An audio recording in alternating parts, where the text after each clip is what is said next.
Salut, moi c'est William, on est devant l'IFM, et voici ce que j'aurais aimé savoir sur les TP le jour de ma rentrée. Aujourd'hui, on va prendre comme exemple un cours d'anatomie palpatoire. Donc ça, c'est le vestiaire. Tu peux t'y déshabiller en toute confiance et en toute sécurité. C'est un endroit où tu peux te sentir à l'aise. C'est une safe place. Personne ne va te juger.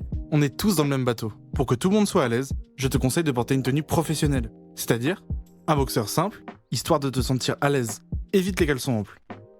Une culotte simple ou un shorty dans lequel tu te sens bien.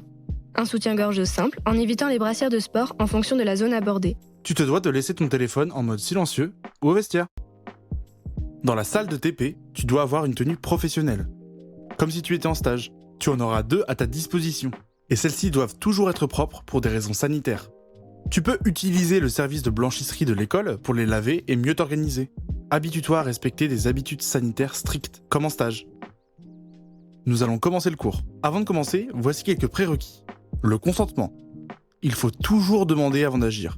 C'est la même chose qu'envers tes futurs patients. Il faut que tu t'assures que ton patient soit d'accord pour que tu poses la main sur lui avant de pratiquer. Et ce pour chaque nouvelle zone du corps. C'est pareil pour les formateurs. Sache que si tu n'as pas envie d'être pris en exemple, tu peux dire non. Le toucher. Tu dois avoir un toucher professionnel, bienveillant et respectueux. Si jamais tu ne te sens pas bien lors du TP, tu peux sortir de la salle en prévenant le formateur ou la formatrice. Malheureusement, il existe des cas de violences sexistes et sexuelles lors des TP.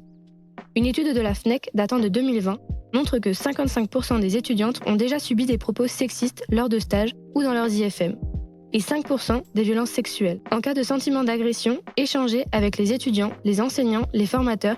La Safe Place s'applique pour tout le monde. Il est obligatoire de la respecter. Ensemble, on peut changer ces chiffres. Nous espérons t'avoir éclairé sur le déroulement d'un TP. Si tu as besoin de quelque chose, tu peux te fier à des personnes ressources. Tes EEK, élus étudiants kinés, Les formateurs et formatrices, les responsables pédagogiques, ton parrain ou ta marraine. Et tu peux aussi compter sur la direction. Merci pour ton écoute. Bonne année et bienvenue chez les kinés.